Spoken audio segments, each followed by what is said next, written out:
3 years later, Jake stood on the observation deck of Haven Station, watching cargo ships dock with supplies from across the galaxy. The space station orbited a beautiful world in neutral space, far from both Earth and Narali territory, but it had become something neither of them had expected, home to dozens of mixed couples like themselves. The latest reports from the outer colonies are remarkable, Theranine said, joining him at the viewport. Her red curls caught the light of the nearby star, and Jake still felt that familiar surge of wonder at her beauty. 17 more mixed pairs have formed this month alone. Jake wrapped his arms around her from behind, marveling at how perfectly she fit against him. The Mitchell effect is spreading. The Human Colonial Authority prefers to call it interspecies diplomatic bonding, Theranine replied with a laugh, leaning back into his embrace. But yes, what we started on Titan 7 has become a movement. Their bond had evolved beyond what either of them had imagined possible. Jake's natural leadership abilities had been enhanced by Theranine's psychic sensitivity, allowing him to anticipate problems and mediate conflicts with unprecedented effectiveness. Theranine, meanwhile, had discovered that embracing her emotions hadn't made her weak, it had made her stronger, more intuitive, more capable of inspiring others. The Narali Reform Council wants to meet with us, Jake said, his hands tracing gentle patterns on her arms. They're ready to officially recognize mixed bonds as legitimate unions. Theranine turned in his embrace, her amethyst eyes glowing with that soft light that had become as familiar as breathing. And the Human Colonial Authority? They're offering me a promotion to Admiral, Jake said with a grin. Admiral of Interspecies Relations. Apparently, they think I have experience in the field. Only if you'll have me as your partner in this, Theranine said, her hands finding their way to his chest. In everything. Always, Jake murmured, sealing the promise with a kiss. Their lips met with the same electric intensity as that first night in the mining tunnels, but now it was enriched by years of shared experiences and deepening love. Jake felt Theranine's joy and excitement flowing through their bond, mixing with his own anticipation of their future. I love how you still glow when I touch you, Jake whispered against her lips.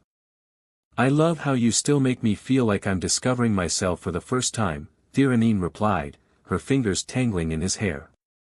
As they made love that night, surrounded by the stars and the knowledge that their love had sparked a revolution, they understood that their story was just beginning. They had become proof that love could transcend not just species barriers, but the very foundations of what civilizations believed about connection and destiny. The bond that had awakened in a medical bay during a storm had grown into something that was reshaping the galaxy, one heart at a time. Their love had become a beacon for anyone who believed that the soul, not society, should choose its own path. In the vastness of space, Jake and Theranine had found their forever. The Narali ships descended from the storm-cleared sky like silver daggers, their sleek forms cutting through the morning light with predatory grace. Jake watched them from the colony's command center, his jaw tightening as he counted no fewer than 6 vessels, far more than a simple rescue mission would require.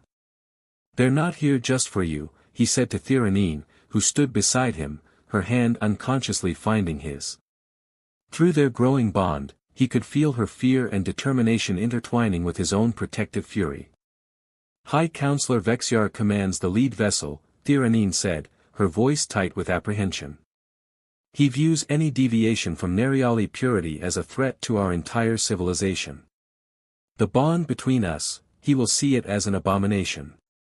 Jake felt his anger spike, not just his own, but hers as well, filtered through their connection. Then we don't give him the chance to judge us. They fled through the colony's maintenance tunnels, Jake's knowledge of the mining infrastructure giving them an advantage. The tunnels stretched deep into the planet's crust, a labyrinth of passages that even the Narali scanners would struggle to penetrate. In the depths of the mining complex, they took shelter in an abandoned equipment bay. The space was cramped but secure, lit only by the soft glow of emergency lighting. As they caught their breath, Jake became acutely aware of how close they were, how their shared emotions were intensifying their physical proximity. I've never felt anything like this, Theranine whispered, her usual composure completely dissolved. The way you make me feel, it's like waking up from a lifelong dream. Jake cupped her face in his hands, marveling at the softness of her blue skin. "Show me," he said softly. "Show me what you're feeling." Their first kiss was electric, sending shockwaves through both their nervous systems. Jake could taste the sweetness of her breath, could feel her wonder and desire as if they were his own emotions. When Thiranine's hands found the fastenings of his shirt, her touch was both reverent and desperate. "Your skin is so warm," she breathed against his lips, her fingers tracing the muscles of his chest. "And your heart, I can feel it calling to mine." Jake's response was wordless, his mouth finding the graceful curve of her neck. Where he kissed her, her skin seemed to shimmer with that familiar inner light, as if his very touch was awakening something magical within her. Their lovemaking was intense and primal, driven by emotions too powerful to contain. Jake felt Thiranine's barriers crumbling completely, centuries of rigid control melting away under the force of their connection. She moved beneath him with a passion that surprised them both, her cries of pleasure echoing through their shared consciousness. Above them, the hunting ships continued their search, but in the depths of the mining colony, Jake and Thiranine had found something worth fighting for, a love that transcended every boundary their peoples had ever known. The confrontation came at dawn in the main mining chamber, where the tunnels converged into a vast cavern filled with extraction equipment. High Counselor Vexiar's forces had systematically sealed every exit, leaving Jake and Thiranine with nowhere to run. Vexiar himself was an imposing figure, tall and austere, with the pale blue skin of his people but eyes like chips of Arctic ice. He regarded Jake with the kind of disdain usually reserved for something found on the bottom of one's shoe. "You have committed an act of biological terrorism," Vexiar declared, his voice carrying the weight of absolute authority. "The sacred bloodline of the Narali has been contaminated by your primitive interference." Jake stepped protectively in front of Thiranine, his jaw set with determination. "I saved her life. If that's contamination, then your people need to take a hard look at their values." Vexiar's expression turned glacial. "You understand nothing, human. The bond is not love, it is a biological weakness that we have spent millennia suppressing. Thiranine, you will submit to the severance ritual immediately." "No," Thiranine said firmly, stepping beside Jake. Their bond had grown so strong that Jake could feel her resolve flowing through him like steel. "The bond is not a weakness. It is the truest expression of what we are meant to be." Vexiar gestured to his subordinates, who produced a device that hummed with menacing energy. "The severance ritual will cut the psychic connection and free you from this human's influence. The fact that it will likely kill him is acceptable collateral damage." Jake felt a wave of terror through their bond, not his own, but Thiranine's. The thought of losing him was more terrifying to her than death itself. "There has to be another way," Jake said, his voice steady despite the fear coursing through him. "There is," Vexiar replied coldly. "Exile. You both leave Narali space forever, and Thiranine renounces all ties to our civilization. Choose quickly." That night, under heavy guard in the mining complex's control room, Jake and Thiranine faced their decision. In the privacy of their confinement, they made love with desperate intensity, knowing that whatever choice they made would define the rest of their lives. Jake's hands roamed over every inch of Thiranine's luminous skin, memorizing the way she responded to his touch. Her body arched against his with uninhibited passion, her moans of pleasure vibrating through their psychic connection. "If we choose exile," Jake whispered against her throat, "we lose everything we've ever known. And if we choose the severance," Thiranine replied, her nails digging into his shoulders, "we lose each other. We lose this." Jake captured her lips in a fierce kiss, pouring all his love and determination into their connection. "Then we choose us. We choose love over fear, connection over isolation." Thiranine's eyes blazed with that familiar otherworldly light. "Yes," she breathed, her body trembling with both passion and resolve. "Always yes." Their decision was sealed in that moment of perfect unity, their souls intertwined beyond any possibility of separation. Whatever came next, they would face it together. Commander Jake Mitchell was checking the perimeter sensors when the storm hit Titan 7 with unexpected fury. The mining colony's emergency alarms screamed across the settlement as hurricane-force winds battered the protective domes. Through the reinforced viewports, Jake watched debris scatter across the landing pad like deadly confetti. That's when he saw the shuttle. The sleek Narali diplomatic vessel was fighting a losing battle against the storm, its elegant design no match for the planet's violent weather. Jake watched in horror as it clipped the communications array and spiraled toward the rocky terrain beyond the colony walls. Medical team to Bay 3, Jake commanded into his comm as he grabbed his emergency kit. We've got a crash landing. He found the shuttle half buried in a rockslide, its hull cracked but intact. The pilot was unconscious but breathing. In the passenger compartment, Jake discovered the most striking being he'd ever seen, a woman with pale blue skin that seemed to shimmer even in the dim emergency lighting, and wild red curls matted with silver blood. She was Narali, one of the mysterious diplomatic species known for their emotional control and rigid social structure. Jake had never seen one up close before, and he was struck by how human she appeared despite her alien beauty. "Easy there," Jake murmured, carefully extracting her from the wreckage. She was lighter than he expected, her body delicate but clearly strong. "I've got you." As he carried her through the storm to the medical bay, she stirred in his arms. Her eyes fluttered open, large, expressive eyes colored like deep amethyst, and they immediately locked onto his face. "You're safe now," Jake said, his voice gentle despite the chaos around them. "I'm Commander Mitchell. We're going to take care of you." He laid her carefully on the medical table and began scanning for injuries. A broken rib, some lacerations, possible concussion, nothing life-threatening. As he worked, cleaning her wounds with practiced efficiency, something extraordinary began to happen.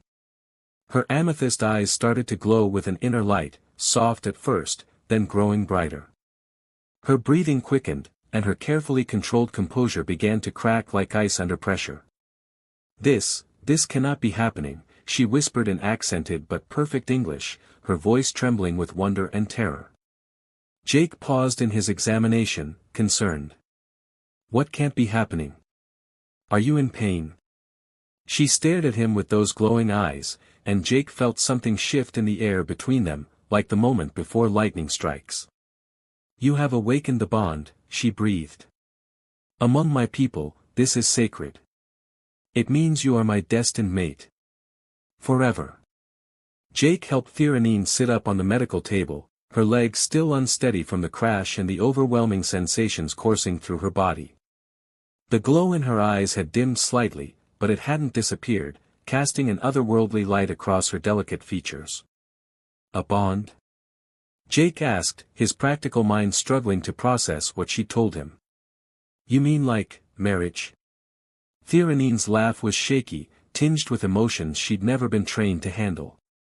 "Marriage is a choice, Commander Mitchell. The bond is not. It is a biological and psychic imperative that connects two souls permanently." She touched his arm, and Jake felt a jolt of electricity pass between them. "Among the Narali, we are raised to suppress all emotional responses. Our society functions on logic, predetermined paths, absolute control." Jake found himself leaning closer, drawn by something he couldn't name. "And this bond changes that?"